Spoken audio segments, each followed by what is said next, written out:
Méditons avec le pasteur Ertis. Méditons avec le pasteur Ertis. Nous sommes mardi, le 10 mars. Nous méditons selon le programme de la Ligue pour la lecture de la Bible intitulé « Le lecteur de la Bible 2020 » qui a prévu Jean 12, 37 à 50. Quelques questions pour approfondir cette méditation. La première, y a-t-il un exemple à suivre ou à ne pas suivre? Quelle vérité Dieu me révèle-t-il? La seconde. 3. Quel verset m'interpelle le plus? 4. Pour ma prière, y a-t-il quelque chose que Dieu me montre, dont j'ai à me repentir, auquel croire et obéir, pour lequel le remercier et le louer, pour lequel lui formuler ma demande? Ces questions supposent que vous avez lu le texte et vous serez à l'aise pour y répondre. Bien sûr, le Seigneur ne manquera pas de vous parler. Dans notre texte d'aujourd'hui,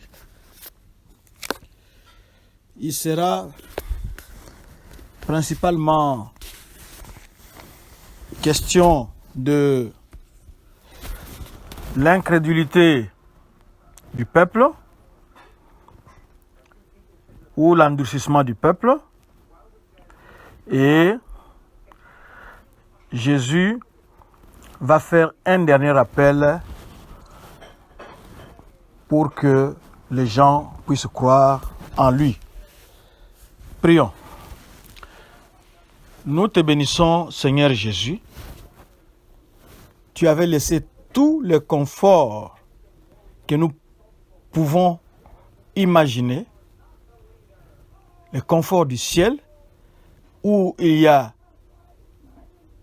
des rues pavées de pierres précieuses, où il n'y a pas besoin de soleil, où il n'y a ni jour et ni nuit, mais tu avais accepté de descendre dans les ténèbres profondes de ce monde pour l'éclairer, me sauver et nous sauver. Béni sois-tu d'éternité en éternité, car qui est ce roi qui se donnerait tant de peine pour sauver ce sujet? Ce que tu avais fait, nul autre ne pouvait le réaliser. Que ton nom soit béni à cet instant. Bénis aussi cette méditation au moyen du Saint-Esprit, au nom de Jésus-Christ. Amen. Shalom bien-aimés. Nous ouvrons notre méditation avec le verset du mois. C'est Jérémie 29, 11 à 14. 11. Car je connais le projet que j'ai formé sur vous, dit l'Éternel, projet de paix et non de malheur, afin de vous donner un avenir et de l'espérance. 12. Vous m'invoquerez et vous partirez, vous me prierez et je vous exaucerai. 13. Vous me chercherez et vous me trouverez, si vous me cherchez de tout votre cœur. 14. Je me laisserai trouver par vous, dit l'Éternel, et je ramènerai vos captifs. Je vous rassemblerai de toutes les nations et de tous les lieux où je vous ai chassés, dit l'Éternel, et je vous ramènerai dans les lieux d'où je vous ai fait aller en captivité. Jérémie 29, 11 à 14, c'est le verset du mois. Que Dieu vous bénisse. Shalom. Merci pour votre persévérance. Vous savez que le corps physique a besoin de nourriture. Quand vous passez deux jours seulement sans rien manger, le corps sera faible. Et a fortiori, la parole de Dieu, c'est la nourriture pour notre esprit. Quand vous ne méditez pas, vous devenez faible spirituellement. Ici, il est dit, à partir du verset 37, « Quoi qu'il eût fait tant de miracles devant eux, ils ne crurent pas en lui. » Ça, c'est le verset 37. Les miracles que le Seigneur avait faits avaient pour but d'amener le peuple à croire en lui. Il est dit au chapitre 15, verset 24, « Si je n'avais pas fait parmi eux les œuvres qu'aucun autre n'a faites, ils n'auraient pas eu de péché.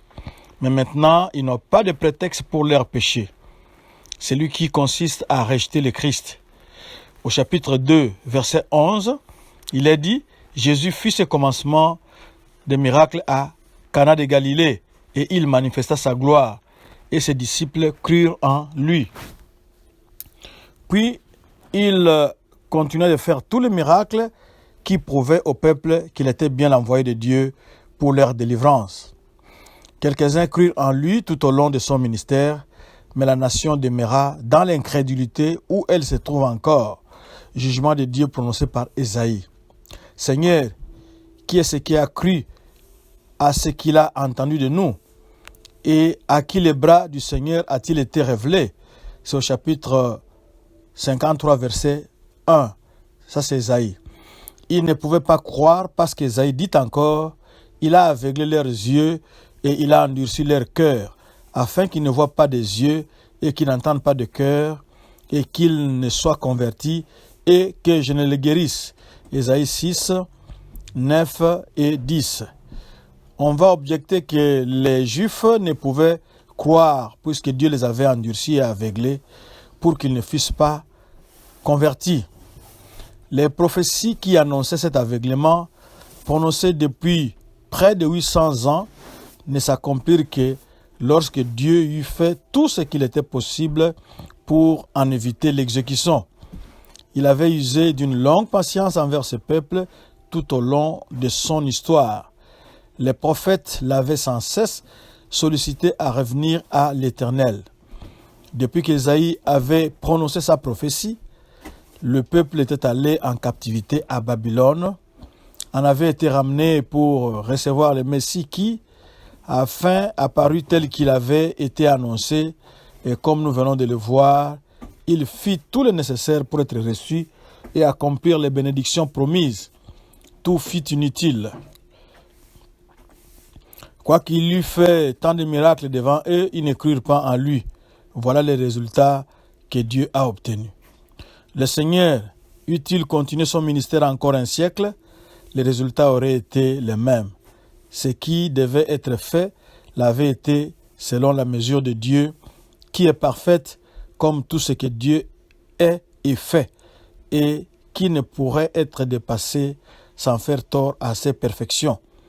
L'incrédulité est désormais la part de ce peuple qui demeure sans excuse. Un autre viendra en son propre nom, dit le Seigneur au chapitre 5, verset 43, et ils les recevront. C'est l'Antichrist.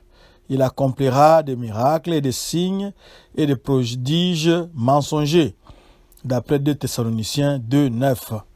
Même comme Élie, il fera tomber le feu du ciel, d'après Apocalypse 13, 13.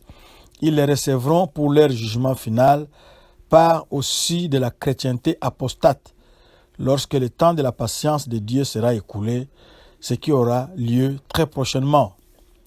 Au verset 39, nous avons dans quelles circonstances la prophétie annonçant l'aveuglement judiciaire du peuple avait été prononcée.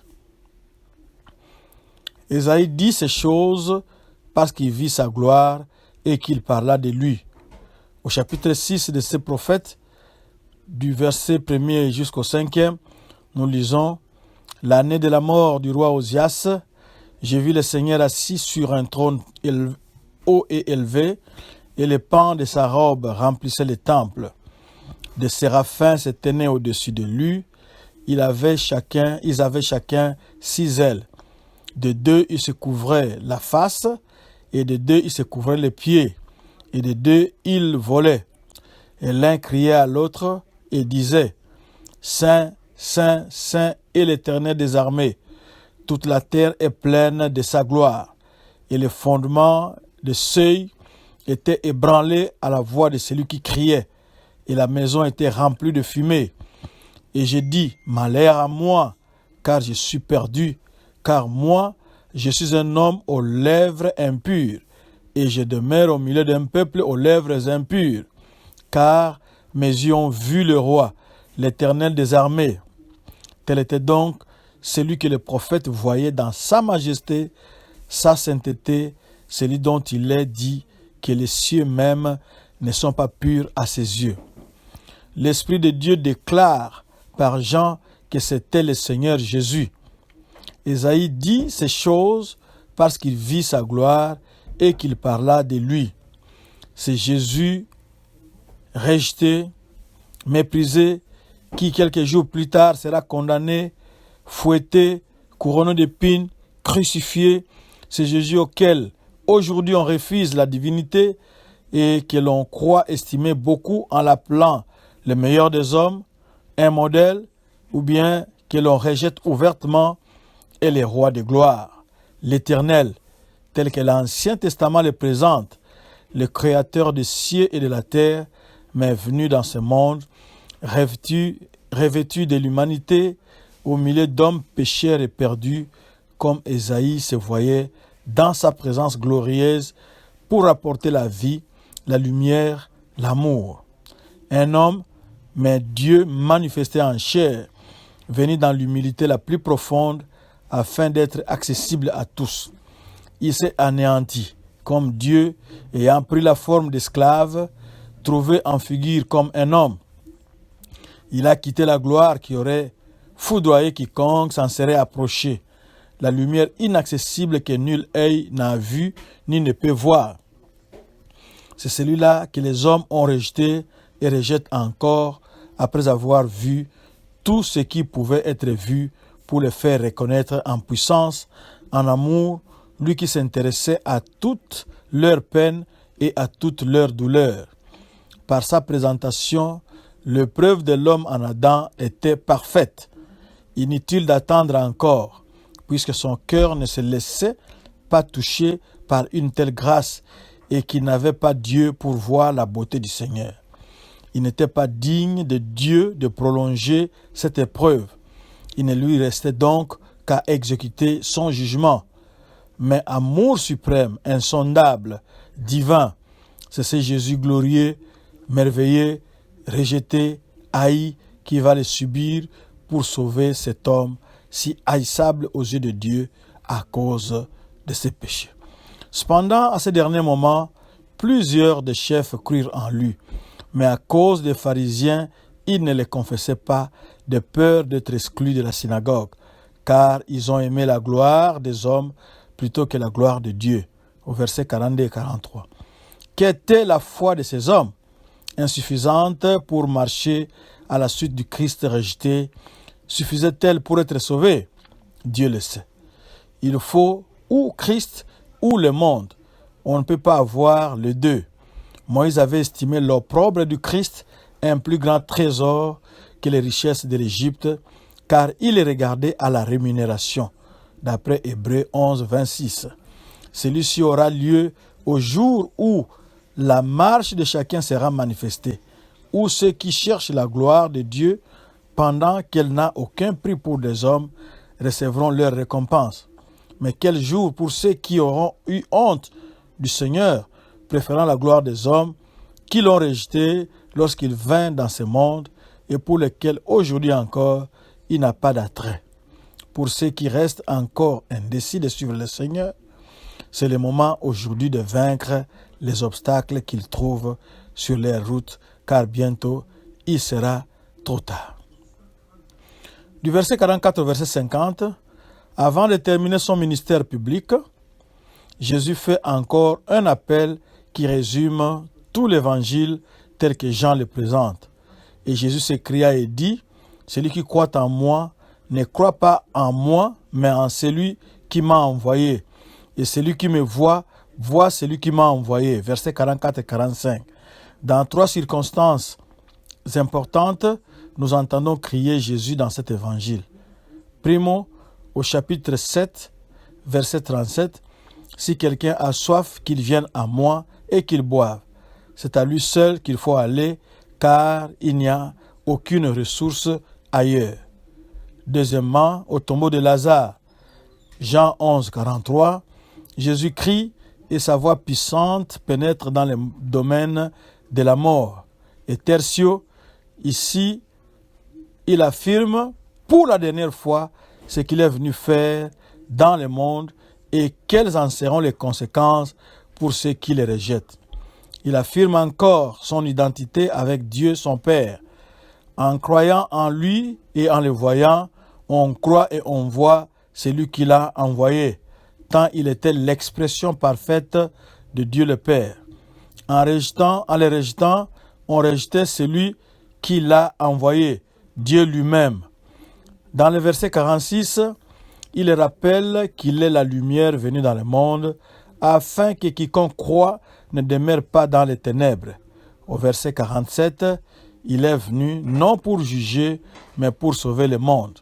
Dans les versets 48 et 50, il montre combien c'est grave de les rejeter et de ne pas recevoir ces paroles, car au dernier jour, c'est la parole que Jésus a dite qui jugera celui qui ne l'a pas cru. Le sujet de condamnation sera la parole qui aura donné le salut, celle du Père, car le Seigneur n'avait pas parlé de lui-même. Son Père qui l'avait envoyé lui avait commandé ce qu'il devait dire et comment il devait le dire, en sorte que tout ce qu'il avait dit et fait était l'expression de Dieu lui-même, en grâce, car le but de Dieu dans tout ce que le Fils avait dit et fait de sa part était la vie éternelle. Jésus termine en disant « Les choses donc que moi je vous dis, je les dis comme le Père m'a dit. » Quelle responsabilité effrayante pour celui qui ne croit pas la parole qui apporte aux hommes la vie éternelle. Ce sera terrible au jour du jugement de se trouver en présence du Sauveur avec le souvenir de l'avoir vu et entendu ou d'avoir eu par la parole de Dieu la connaissance de ce qu'il a dit et de ce qu'il a fait, afin que celui qui croit ne vienne pas en jugement. Le service du Seigneur est terminé pour le monde avec ce chapitre 12 et c'est la fin de son ministère public. Dans les chapitres qui suivent, Jean plutôt, va parler d'autres choses. Il ne va plus présenter le ministère public de Christ. Pour lui, le chapitre est clos, le chapitre du ministère de notre Seigneur. Alors, la grande question que nous nous posons, c'est: croyez-vous au Fils de Dieu? Croyez-vous à Jésus-Christ? Si vous croyez à Jésus-Christ, vous avez la vie éternelle. Si vous croyez à Jésus-Christ, comme il a dit, vous croyez en celui qui l'a envoyé, Dieu le Père. Jésus est venu dans ce monde trouble, dans ce monde sombre, pour vous sauver. Si c'est votre volonté maintenant, prions. C'est votre prière. Répétez après moi: Seigneur Jésus, je crois en toi. Entre dans ma vie. Fais de moi la personne que tu désires que je sois. Merci pour le salut que tu m'accordes. Merci pour le pardon des péchés. Amen.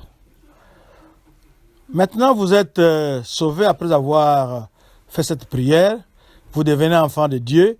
Continuez à méditer, continuez à écouter la parole de Dieu, car la parole de Dieu, si vous l'écoutez, vous allez mieux connaître Jésus-Christ qui était venu nous révéler le Père. Que Dieu vous bénisse.